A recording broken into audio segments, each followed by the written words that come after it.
All right. What's up, guys? Welcome back for the Fit 40 podcast, where we simplify exercise and nutrition for busy parents 40 plus so they can improve their health and feel amazing. I'm your host, Brian Fitzsimmons. And today we have another amazing guest with us. We have Dr. Doriana Parkin in the house. She has spent 15 years as a family physician. She's a mom of three. She has advanced learning in bariatric care, certified obesity Canada, and she's a health coach helping mostly moms in that menopause transition, maybe post menopause, learn how to strength train, learn how to do all the things that they need to do to keep themselves healthy. So this is going to be one incredible episode, and I cannot wait to pick her brain. So Dr. Doriana, welcome to the show. Hi, thank you for having me, Brian. I'm very happy to be here. Very happy to have you.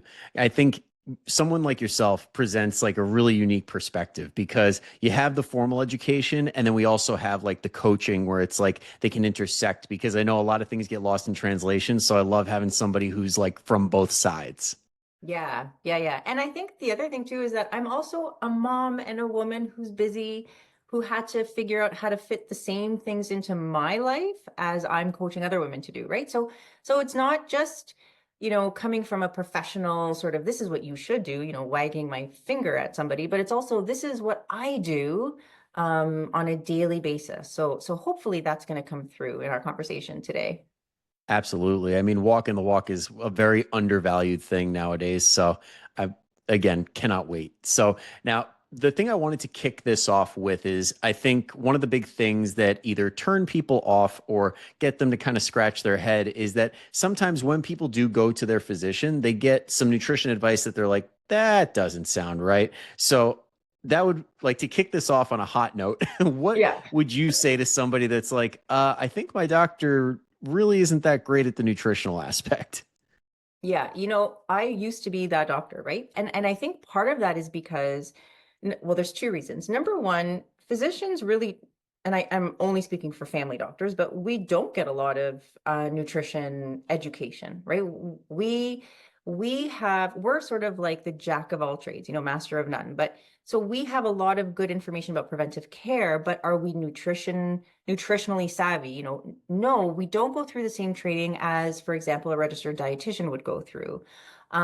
So unless a specific physician has that interest and a little bit of that extra training that they did on their own time, they may not be the best person to give you specific nutritional advice. That doesn't mean that they can't give you good overall lifestyle suggestions and advice. But if you're specifically looking for nutrition advice, then yes, I would say your registered dietitians, or again, like looking for, even if it's a physician who has some other training in nutrition, would be a better option.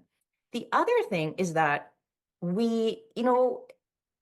information and science is always changing. So when I was being trained as a physician and when I first started practicing, we thought it was just, eat less, move more. And that was the advice that we gave because that's what we knew.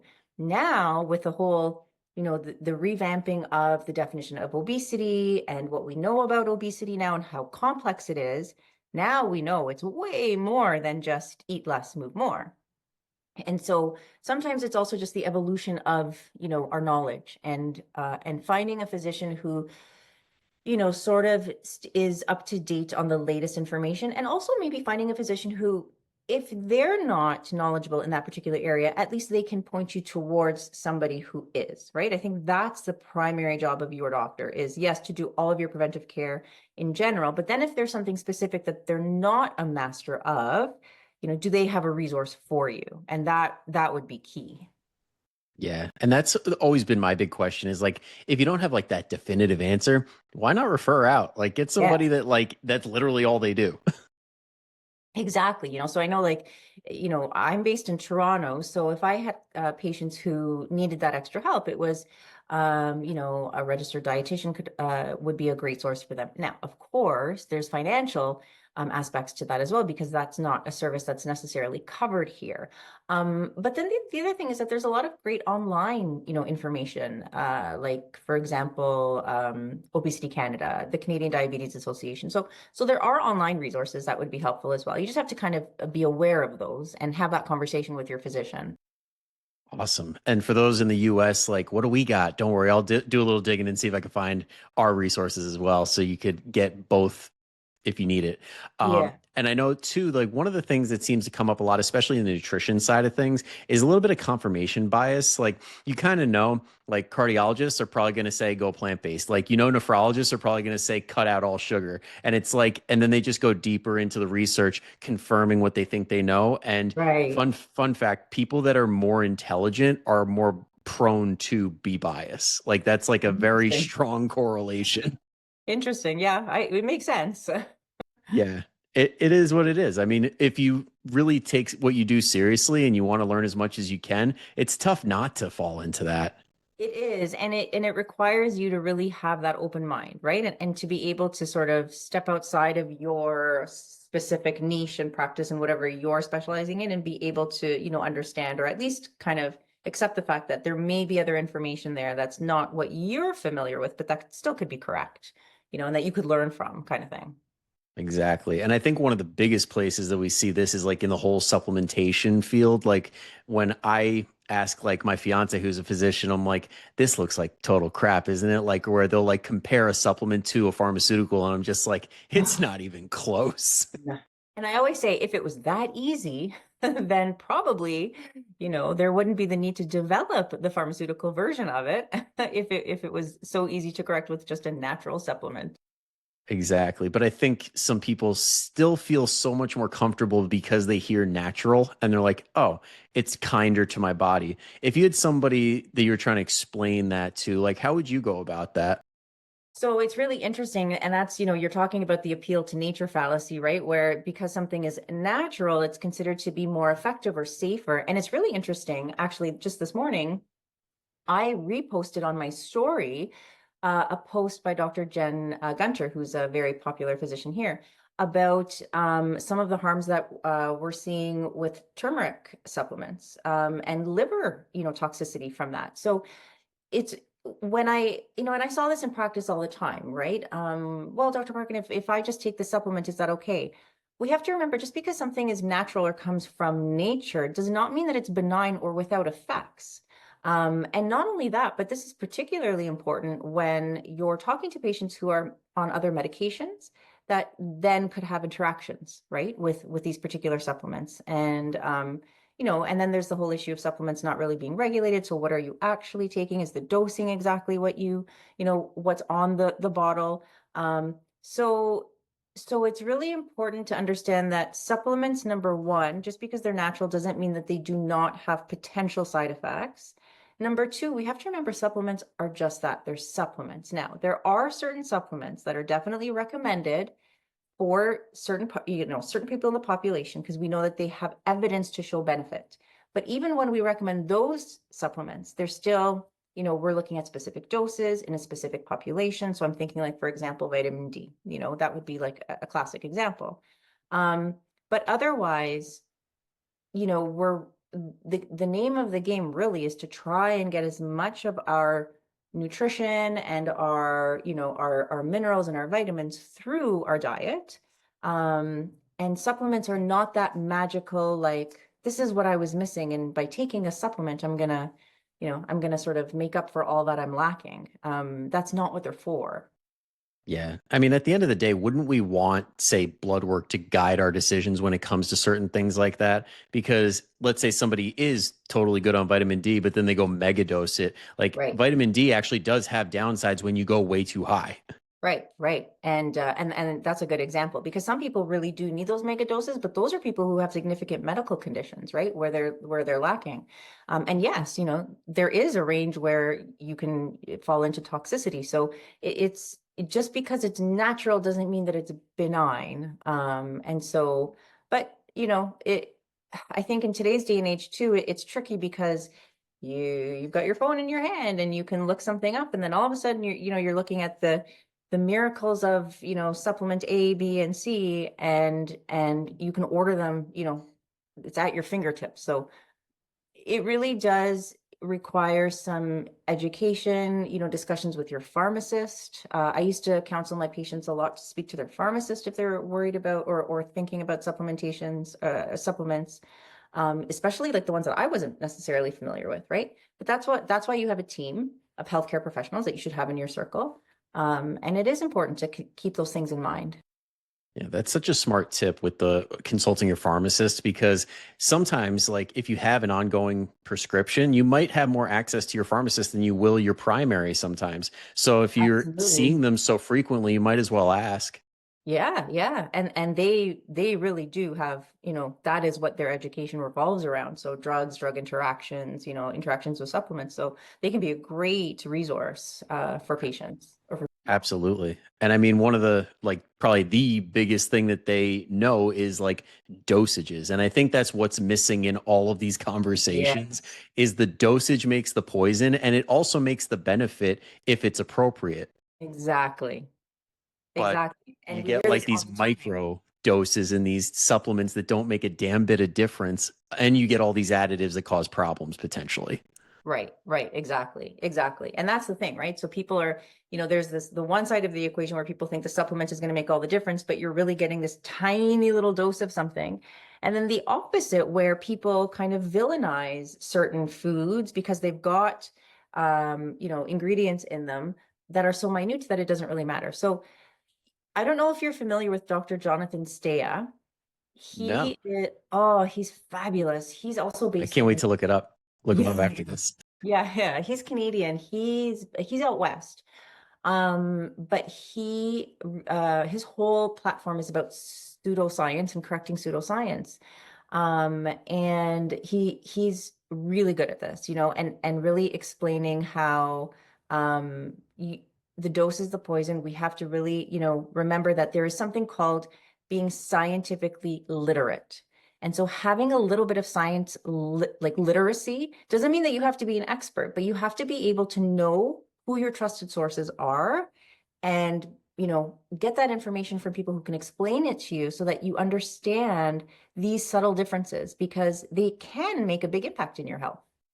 Yeah. And this is part of the reason I wanted to bring someone such as yourself on because when you listen to experts and you hear how they talk, when you're listening to somebody that doesn't know what the hell they're talking about, they stick out like a sore thumb because they Yeah. talk in absolutes. They make Yes. these claims without actually citing anything. But meanwhile, you get an actual expert. They come with receipts. They explain the mechanism. They explain the current research. And you're like, oh, Right, right. And you know what, Brian, I think you bring up a good point because my big thing is I want to be honest and transparent with my following. So as a family doctor, I am not a researcher. I am not an academic, right? I am the person who, again, I understand a lot, or I understand a little bit about a lot of different things. But what I do know is who to go to for that accurate information. So if I want somebody who's an expert in their field and who understands the studies, I know who to go to. And I'll tell you, as a physician who is now on social media, watching other physicians on social media, even I sometimes can be fooled for a second and think, oh, this person knows what they're talking about. And then all of a sudden, you're like you said, something that red flag pops up like, oh, now they're speaking absolutes, or there's no context, there's no nuance. But to somebody in the general population who doesn't have that type of understanding, it's really easy to be fooled. yeah. Um, so it's really about, I think it's really about finding the people in your circle, whether it's your social media feed or your healthcare professionals, your physicians who you trust, and then cleaning up your feed. Hmm. Clean up your feed so that the information you're getting is accurate and it's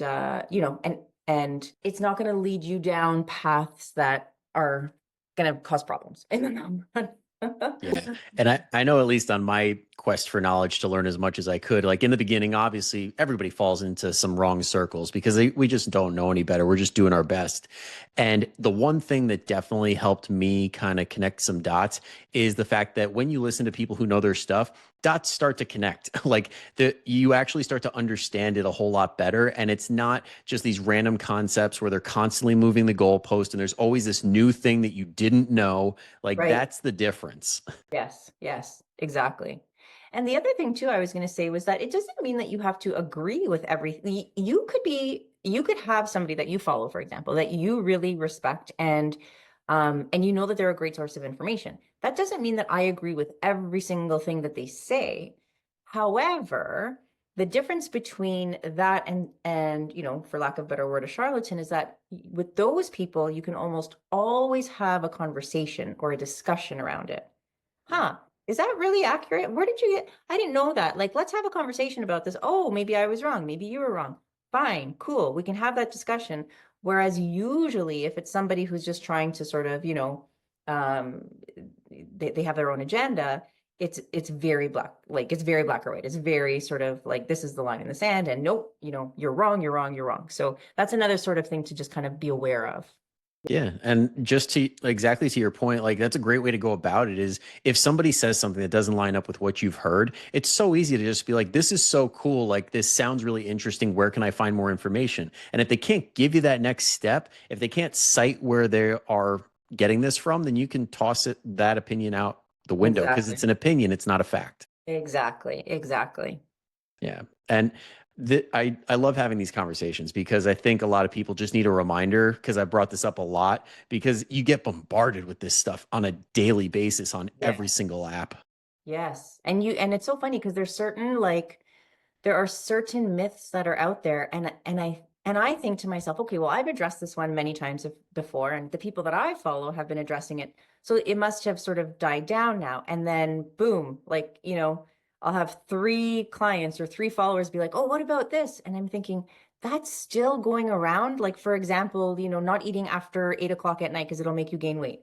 And I'm thinking, wow, that it's still going strong. Like so even when you think we've done a good job of correcting misinformation, it's just this reminder that that misinformation is still out there. We just have to keep repeating the same message, right? Keep educating, Yep. keep informing.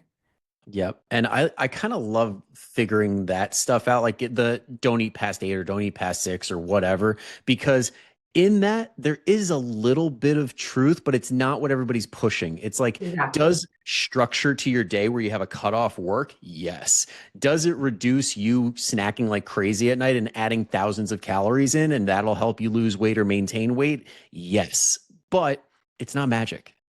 But see, that's it. You're exactly what you're doing is you're talking about the nuance. There's a context there, right? As opposed to saying, no, Mhm. you just can't eat after 8 o'clock.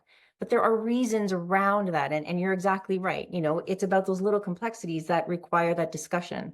So, and that's another red flag, right? If usually if it's somebody reputable and you ask a question to somebody who's reputable, the answer is going to be, well, it depends. Yeah. Like And it's the most annoying answer on the it consumer is. end because you're just like, tell me. And you're I just know. like, I'm trying. Right, because very few things in the health and wellness space are that simple. I mean, I think, one of the only things that we can say is really that simple is smoking. Smoking is bad for you. There is no circumstance where smoking is good for you, like none. But there are very few other things that are kind of that, Yeah. sort Well, I of. think we could also throw trans fats in there too, but those are pretty much like non-existent in our food supply now at the quantities that they used to be. Right, yeah, Yeah. absolutely. But while we're on this topic, because I know it's so fun to go down these rabbit holes, I wanted to also bring up the whole hormones thing because if anybody does not follow Dr. Doriana right now, go ahead because I saw your explanation on how the pituitary gland affects like different systems and basically how hormones work. And I'm like, I wish I had something like this in college. It was such a simplified explanation, but it really helps a lot.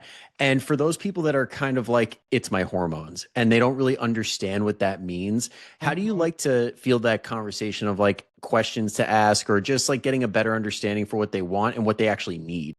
Right. So I'm going to preface this by saying I am not an endocrinologist and I am not a hormone expert. However, there is a basis of understanding when it comes to hormones, and social media has made it such that it has simplified this discussion so much that it just doesn't make any sense anymore. So the first thing I usually say when people say, "Well, what is it, my hormones?" The first question I say is, "Well, what hormones are you talking about?" Right? Hormones are a a very large bracket of chemicals that are in our bodies, and they do a multitude of different things. So there are hormones that are that are related to your thyroid gland. There are hormones that are related to your adrenal gland. There are sex hormones. There are hunger hormones. So when people say it's your hormones, that's your first indication that this information is going to be very flawed. So when we talk about hormones, we have to have a very specific conversation about what hormones are you talking about. Now, I know in the space of weight loss and perimenopause and menopause, there's this thinking that it's the hormones that cause weight gain in menopause or the lack of hormone. And again, when we're talking about hormones there, we're talking about your estrogen, right? The loss of estrogen when you're menopausal. We're not talking about the other hormones, right? There are lots of other hormones that can affect weight gain in menopause. So we have to be very specific. But in terms of the estrogen and menopause sort of discussion, you can kind of go down that sort of pathway and talk about how it's not necessarily the lack of estrogen that's causing the weight gain. It's behaviors that menopause causes. It's the symptoms that cause changes in behaviors. But hormones is a very, very complicated thing. And this is the other thing. I think that people are convinced now that there is something wrong with them. There's something wrong with their hormones. And I know what post you're talking about, because I was using a water bottle and I got water all over my floor when I was Respect to the dedication to that video. right? But our bodies and our hormonal pathways are so beautifully, perfectly developed. I mean, okay, I'm not talking about people who have obviously, medical conditions that Yeah. there's a problem in. But to that point, like if you have a hormonal issue, you know it. Like You there know. is something really wrong. Yes, absolutely. It's not a Absolutely. maybe. It's not do I think I do? No, you know. Right, exactly. And there are standardized tests that we do, right? We're not doing these weird whack-a-mole tests that you can, order online. There are specific standardized tests that we do. But in general, our hormones are so tightly regulated. It's a very tightly regulated process. It's a very sophisticated biofeedback loop that happens in our bodies that, most of the time it's not broken. It doesn't need to be fixed and you cannot reset it. There isn't like this magic button where you can just say, I'm going to reset that's not the way our bodies work. It's very intricate. It's very complicated. It's very complex, but understand that, hormones are there's a wide range of them. They each have their specific function. So if you want to have a conversation about them, we have to talk about which ones, what are your symptoms, what are you struggling with, and then go from there. Yeah. Yeah. I think unfortunately the way social media is, everybody's looking for the what's wrong with me. And I think Yeah. it is kind of like you ever catch yourself like as a kid or whatever when you get sick and you're getting taken care of by mom. And I caught myself doing this where I'm like, this is a little too comfortable. This is a little too nice, like being the victim here and having others like really cater to me. That's Yep. not a feeling I want to like really get that comfortable with. Yeah, exactly. Exactly. Yep. And also, I think as you were saying that with the whole hormones and everything, it made me think this reminds me of when people thought the alkaline diet was a real thing. Like, do you know Yeah. how number one, how much it would take to throw off the pH of your body? And number two, how little had to change for you to like die? Well, and this is the thing, right? Like, so just exactly like understanding the fact that you really can't change the pH of your body by what you drink or what you eat in those small amounts. And yes, then you're talking like life and death. Like if if your body's too acidic, then you have problems and you get very sick very fast. So um but but but I'm telling you, if something is marketed the right way, it can become very convincing, which is sad because then people get conned into spending all sorts of money. They spend all sorts of time, trying to pursue these goals that are not based in any kind of truth. Yeah. So, people like you and me who are out there trying to educate people, it's also just to keep them safe. Yeah. Yeah. And it's tough because at the core of it, people just want to do what's best for themselves. They want to get healthy. They want to make these changes, but they're just finding it in all the wrong places. Yes. Yes. And now I think it can become very confusing because now you're getting bombarded with so many different answers. And then they just go, I don't even know who to believe anymore.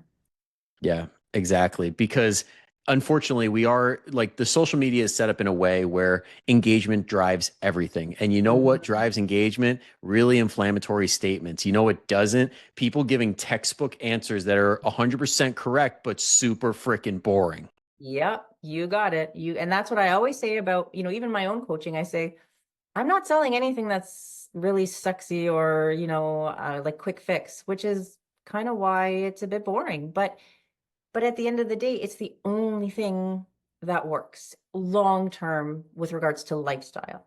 Yeah. But unfortunately, yeah, when people know that others are desperate, right? And they know that they can kind of lure them in, then it becomes a bit of a problem. So generally speaking, you're right. If anybody promises you a quick fix, the one thing you've been missing this whole time that's gonna make all the difference, then I say run. Yeah. That's the quickest unfollow of your life, right? Right there. Exactly. Now, while we're on this topic, I think another really good one too, because you see it a lot in social media, this false dichotomy that you either have to love how you are or you have to like hate yourself and feel the need to change. And this one drives me nuts because it's like, since when did like doing things to improve your health become some form of hatred for yourself? Yes. Yes. And it can be a very touchy subject too, right? But there is this, I don't know what you want to call it, sort of like a messy middle, I guess, where you can and should love who you are, right? And if you don't, then that's a whole other topic and Yeah. a whole other type of therapy, right? But And that's what us coaches talk about, where it's like you're not going to all of a sudden love yourself after 20 pounds. Like that oh, needs to happen before and during and after.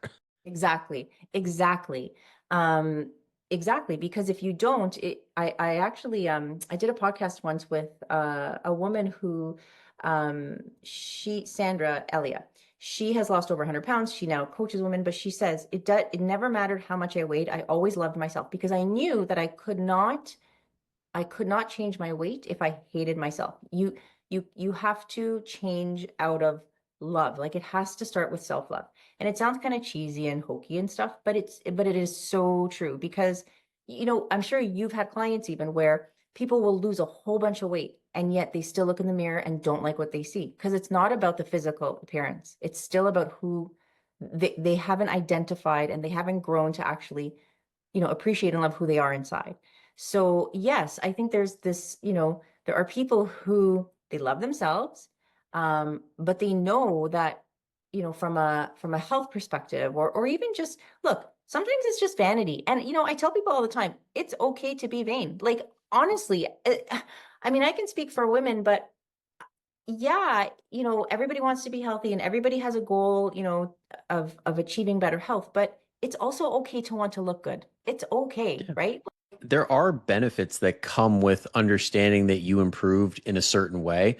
Like I know for me, when I'm leaner, I walk around a little bit more confident. Like I carry Exactly. myself differently.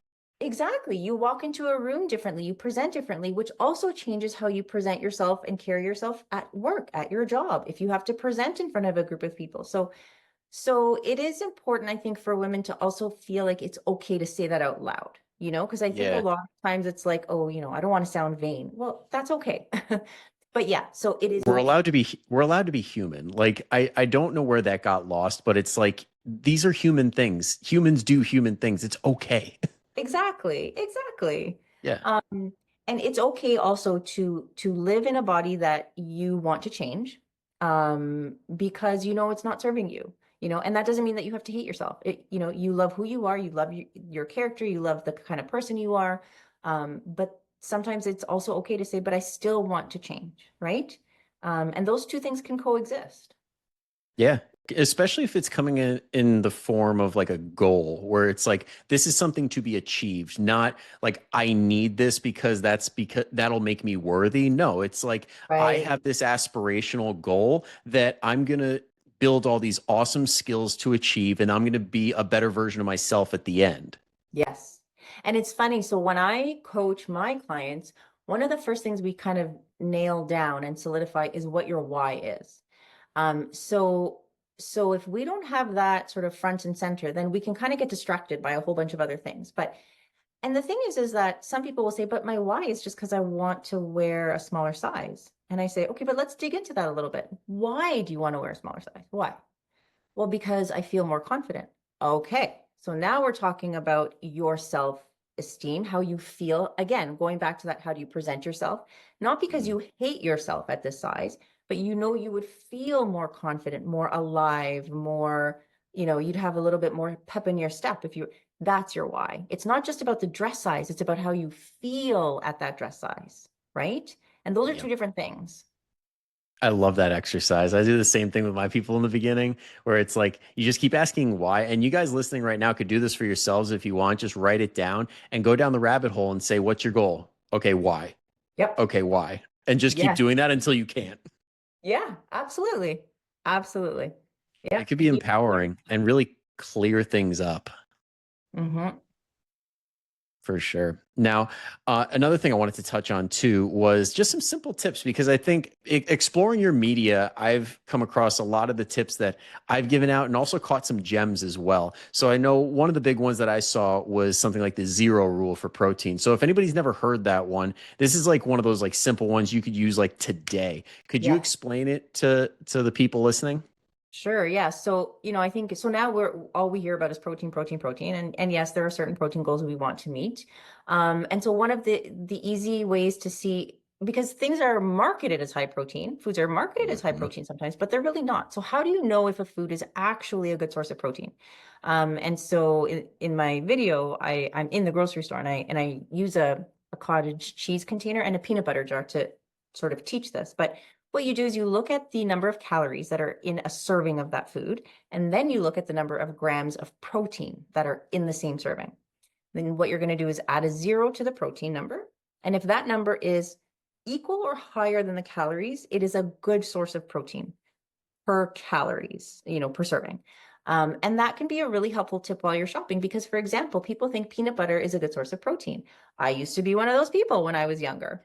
But if you look at it, so like a serving of peanut butter has, let's say, around 90 calories. It has about 2 grams of protein. So if I put a zero at the end of that two, 20 is way below 90. So that means it's not a great source of protein.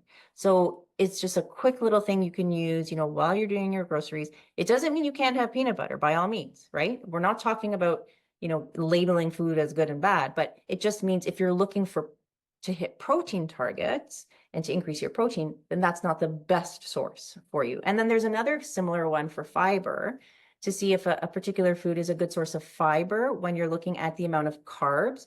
And you do the same thing. You just add a zero to the number of fiber grams and you compare that to the number of carbs. And if the number is equal or higher, then it's a good source of fiber per carbohydrate serving.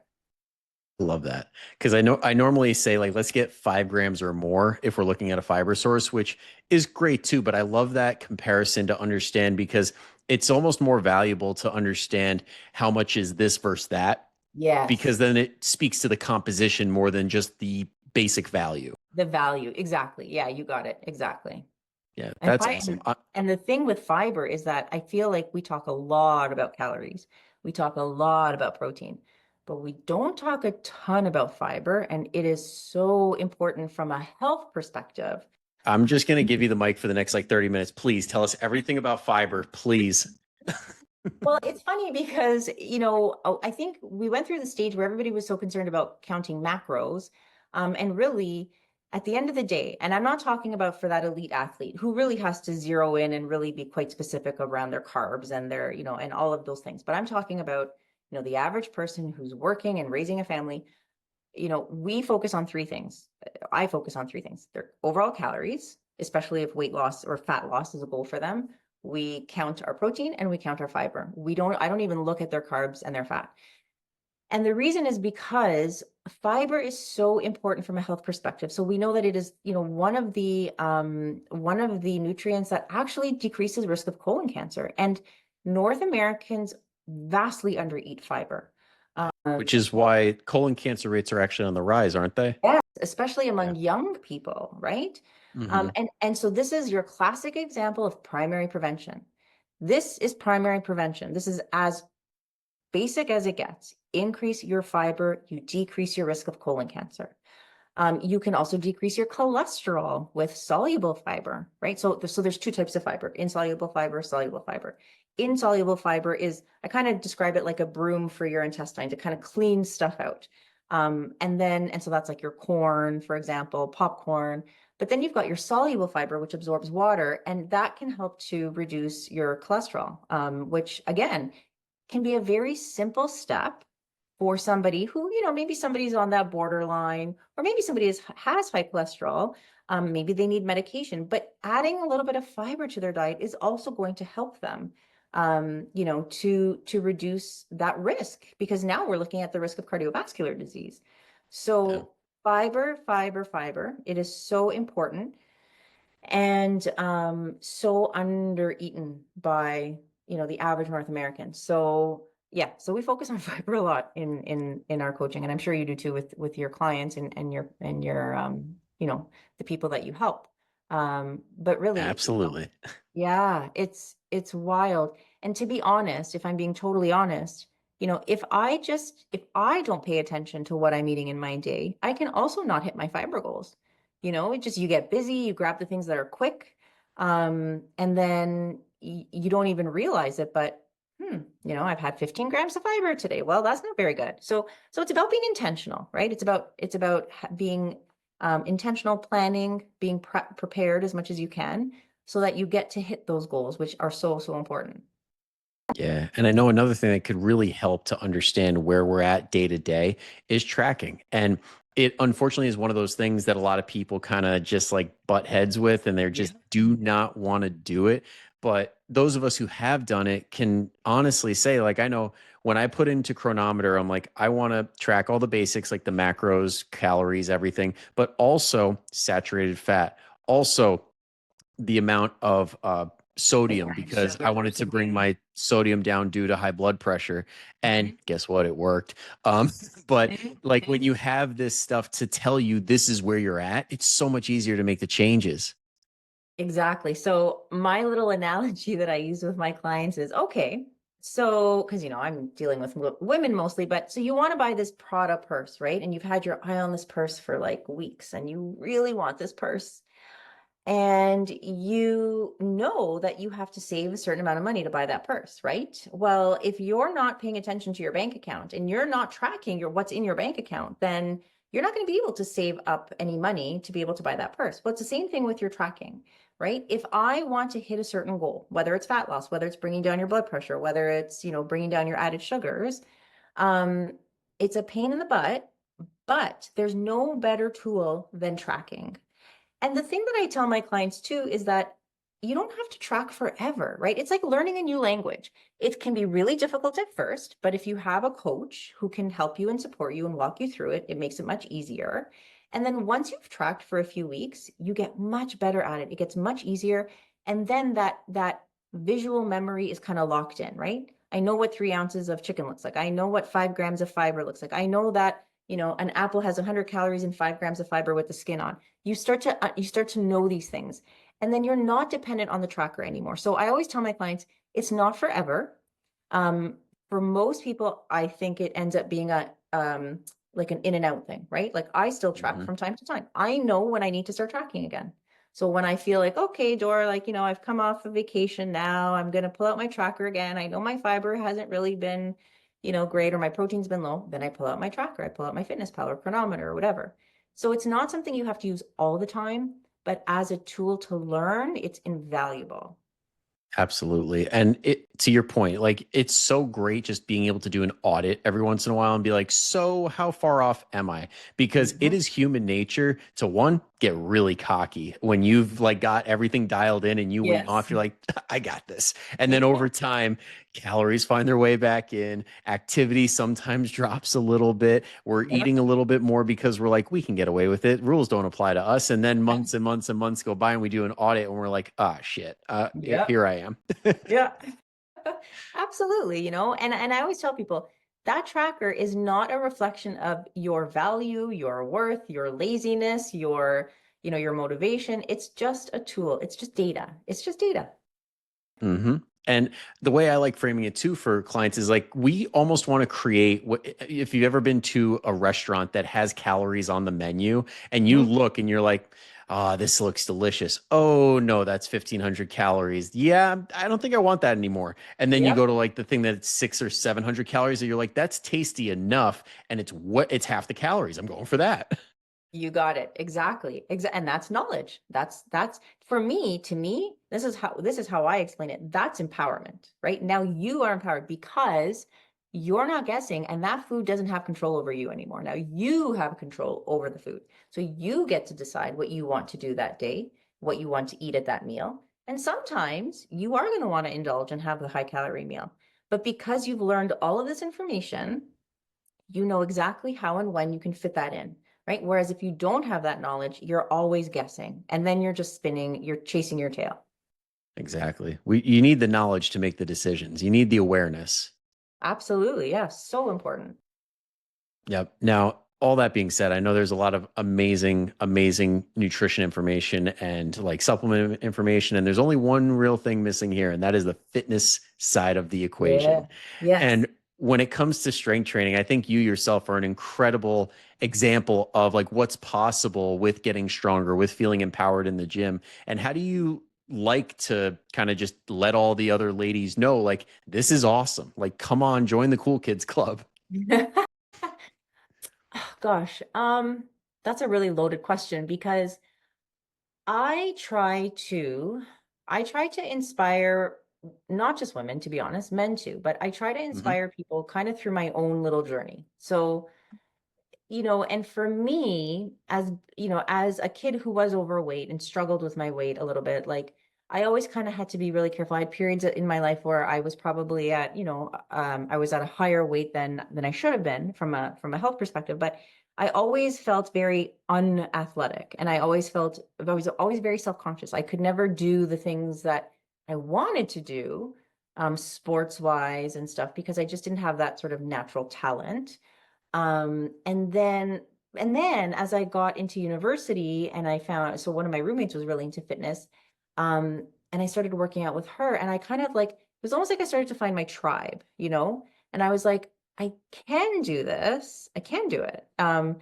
It might look different than how somebody else does it, but I do it. And then I kind of, life happens, and so I was working out regularly, like for most of my adult life. But then, I have 3 kids, so I always kind of try and inspire people because then I found CrossFit, and I know CrossFit isn't for everybody. I'm not trying to get everybody to drink the Hey, CrossFit Kool-Aid.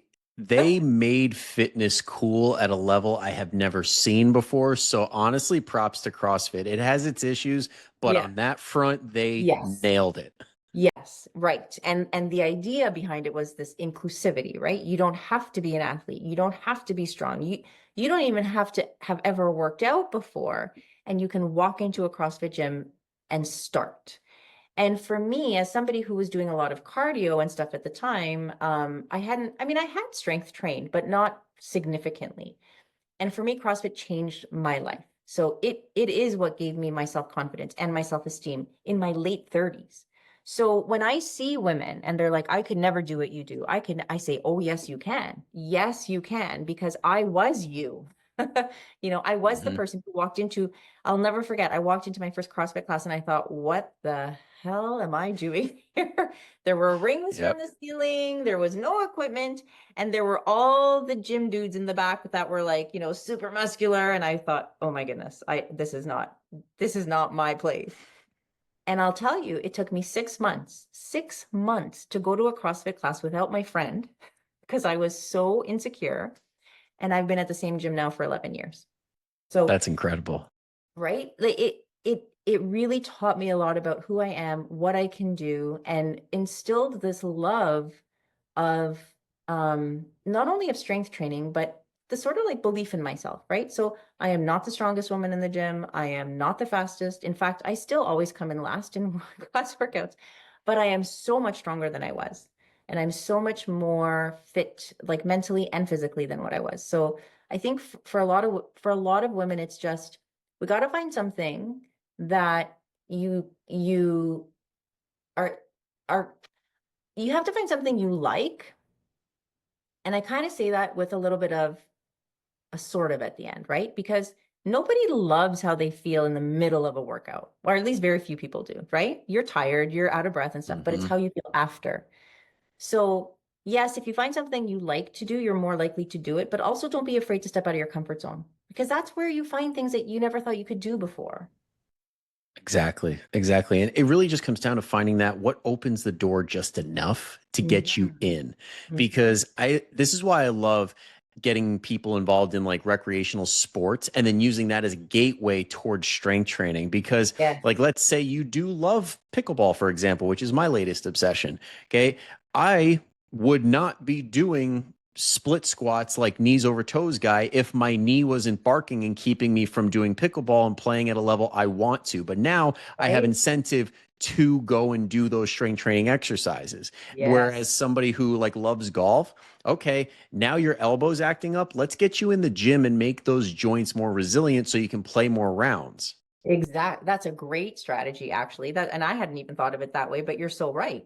How can we make it attractive because it makes you better at something you really do want to do? And Exactly. what else I see a lot is, and you probably see this too, but there are women who assume they can't do something. And so it's like, well, I can't lift that weight. And I say, but you lift up your grandkid who's 4. Like, how much does he's got to be at least 40 pounds. So what do you mean you can't pick up a 5-pound dumbbell to do a shoulder press? And that's my favorite question when somebody's like, I can't lift that. And I'm like, so just curious, when your kid was a toddler, how much did they weigh? Exactly, right? And it's like, and then they go, "Oh my goodness, I am doing that." Like you're already doing it. You just Yep. see it differently because it's got, you're holding this intimidating, dumbbell in your hand or a barbell, but you're doing it. So it's actually sometimes making them aware of what they're capable of. And women, I'm Yep. telling you, women who start strength training, they become, it's like unleashing like a whole different beast. I love it. I love to see it. Yeah. And not only that, like how they see themselves, but I got to say, one of the most pronounced things I've seen with women who get into strength training is the effect it has on their kids. Because when they see mom feeling strong, loving her muscles, and feeling super capable, can do anything, they're superwoman, like your kids feel that immediately. Yep, yep. And the best way to teach your kids to incorporate that into their life is to role model it, right? Is to Yep. to and my kids know that every day, at least 4 to 5 days a week is my average. They know that I'm at the gym, either at 9 in the morning or at noon. Like they know my Yep. times. And now it's just such a natural part and a normal part of our day that it's not even a question. Because then there's all the mom guilt around it, right? Like Yeah. I'm taking time away from them and I shouldn't be doing this and I shouldn't be doing that. But that's because that's what we've been conditioned to think and to believe, right? You have to And kind I of think go that against that. should be I think that should be like the next step when it comes to mainstream fitness because I know like this morning for example, I have a new client who brought her daughter last week and brought her daughter and son this week and I'm like, honestly, I just might make it an open policy at this point that kids train free as long as they're mature enough to be safe. So Right. that way the whole family gets in on it. And it's like if you know your stuff, it's really not that hard to put together a program very similar to like a CrossFit box style where it's like Yes. okay, mom's doing squats. She'll do it with the barbell. The kids will do it with body weight or a really light kettlebell, and we're Love it. all squatting. That's awesome. Yeah, Like that they is should do wisdom. it. They Yes. should do more of that in commercial gyms and things like that. And maybe we'll call it Fit 40, like my company, like There less you go. mills, but it'll be Fit 40. Yeah, yeah. It's a great idea. It's such a great idea. And I think that would drive people to you because, I think that can be a roadblock for a lot of women. They're just like, well, I can't bring my kids to the gym, so I can't go, right? Like, oh, imagine if you Yep, had a gym where you could bring them. Some exactly. not want to bring them, but for those that do. Well, yeah, and for those, I do fall back on one of the previous episodes that I had with a mom who she's like, "Have you? No one's ever heard of like baby swapping?" And I'm like, "What do you mean?" Because that sounds kind of weird, like just trade babies, where it's like you have like a friend, a family member, or a spouse, and you say you're gonna watch my kid for an hour, and then I'll watch your kid for an hour, and then you trade off. That's brilliant.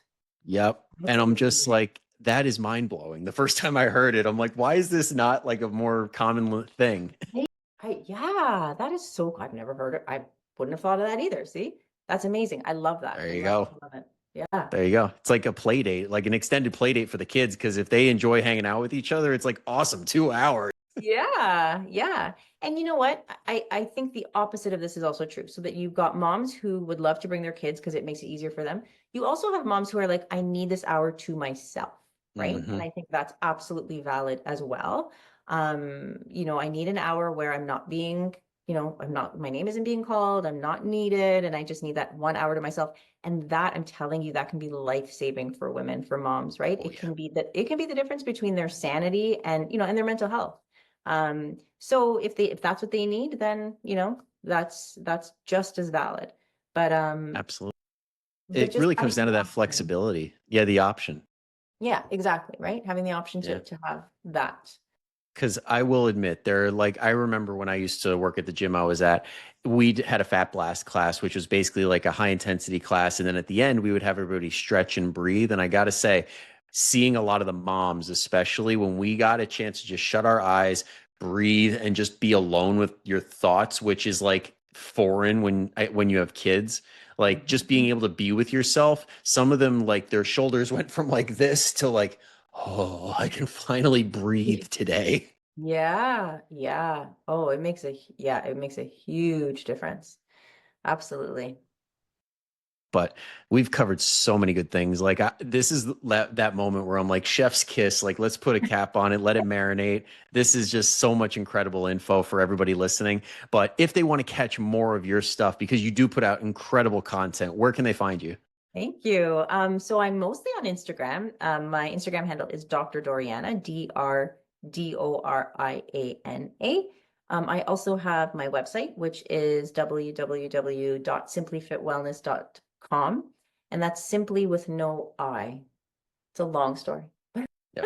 Hey, As but I in gotta Joe. say, reading it, I'm just like, I guess my eyes don't need vowels because this reads real easy. Real simple, right? Real simple. I see what you did there. But yeah. Anyway, if you guys are going to search, pause for a sec. It's down in the description. It's down in the show notes, wherever you're watching or listening. Just click away, find Dr. Doriana, and get really good information. And for everybody listening, if at any point you heard something where you have that family member that's constantly getting the new supplements, or somebody who's scared to get into the gym, or anything really clicked and you have that person in your head, go ahead and send them this episode. They'll thank you for it, and so will we. All right. So thank you all for making it all the way to the end. Thank you, Dr. Doriana, again for taking the time out of your day to do this. Super appreciative of that. And until next time, guys, I'll see you later. But until then, go kick some ass. Bye bye.